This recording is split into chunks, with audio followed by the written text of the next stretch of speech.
In the world of AI, a shocking boardroom battle is taking place. In just 96 hours, it nearly destroyed the world's most valuable AI company. Who fired who and why? That's what we'll find out in this video. Welcome to the channel. The CEO of OpenAI was fired after a dramatic board meeting that lasted for 10 hours. Sam Altman, the charismatic leader of OpenAI, was dismissed by his own board just a few weeks after unveiling their new AI strategy. It was supposed to be a routine board meeting to discuss the strategy, but it quickly turned into a 10-hour-long negotiation. At the end of the day, 3 board members sided with safety and 2 board members representing Microsoft and other investors sided with commercialization. Greg Brockman, Sam Altman, and Mira Mirari were fired immediately. And then an incredible thing happened. All of the executives who were fired released a statement saying they are not going anywhere. They have secured enough votes from shareholders to replace the entire board, and they are calling for a complete overhaul of the board. As one of the largest investors, Microsoft wasted no time in making a power play. They replaced the fired CEO and the fired president with their own people. Now the new CEO is the former CEO of Microsoft Bing, and the new president is the former CTO of Microsoft.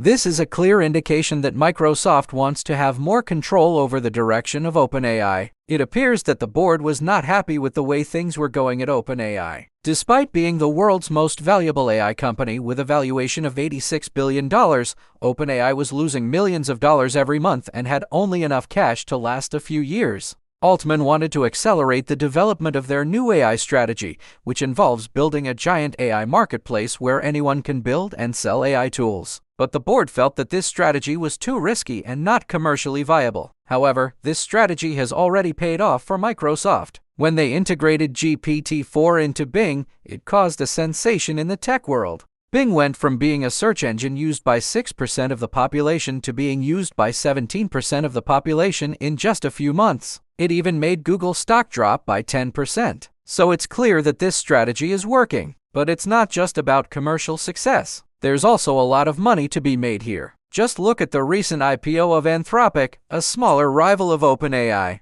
Their IPO valued the company at $4.5 billion, even though it only has a few dozen employees. So it's understandable that Microsoft would want to have more control over OpenAI. But what does this mean for the future of AI? This is a classic case of a board prioritizing short-term profits over long-term growth. But in the world of AI, you have to take big risks to succeed. Just look at the rise of Google and Microsoft. Both companies were once small startups that took big risks that paid off big time. If OpenAI had followed the board's advice, they might have lost their dominant position in the AI race. This is a lesson for all AI companies. If you want to succeed, you need to be willing to take risks. But you also need to make sure that you have the right people in charge. What do you think? Let me know in the comments below. Thanks for watching and see you in the next video.